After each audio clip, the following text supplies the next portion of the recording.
You've seen the videos. The 7 habits that changed my life. My 5 a.m. miracle morning. They show you a perfect polished after and give you a checklist, promising that if you just copy them, you'll get the same results. They are all lying to you.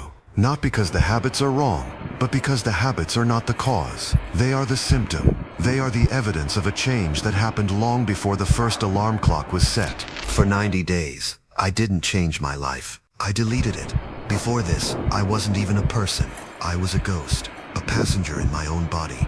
My days were a gray fog of cheap dopamine and quiet regret. I would watch videos like the one you're watching now, feel a tiny spark of motivation, and then watch it die as I scrolled for another hour.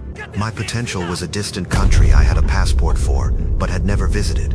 I was haunted by the man I knew I could be, and I was disgusted by the reflection that stared back at me. And then, one night, something broke. It wasn't a moment of inspiration. It was a moment of pure, undiluted self-disgust. I looked at my life, and for the first time, I didn't see a victim. Undisciplined, pathetic version of myself who was content to let my dreams die. And on that day, I didn't decide to add habits. I decided to delete mindsets. The protocol. The transformation wasn't built on 7 new habits. It was built on the surgical removal of 3 poisons. These are the anti-habits. This is the protocol that makes everything else inevitable. The first thing I deleted was the idea of tomorrow. I'll start tomorrow is the most dangerous lie you can tell yourself. It's a fantasy land where all your potential is stored, but you can never visit.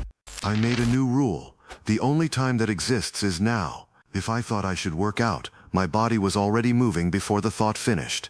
If I thought I should read, the book was in my hand. I closed the gap between intention and action to 0. By deleting tomorrow, you are forced to confront the present. You kill procrastination at its source. Anti-habit 2. Delete permission. The second thing I deleted was the need for permission. The unconscious search for validation from others. We want people to approve of our plans, to tell us we're on the right path. This is a trap. It makes you a slave to opinions. I adopted a new protocol. Act in secret. I told no one my plans. I didn't announce my workout goals. I didn't post about my new project.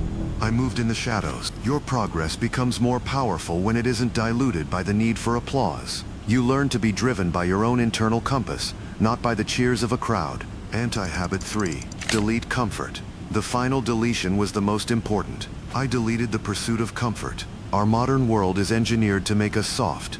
We are drowning in convenience. I recognized comfort not as a reward, but as a poison that weakens the will.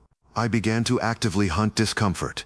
Cold showers. Waking up before the sun. Doing the task I dreaded most. First, I learned to associate the feeling of friction and struggle, not with pain, but with progress. And here is the secret. After I deleted those 3 mindsets, the good habits happened on their own. I didn't have to force myself to go to the gym.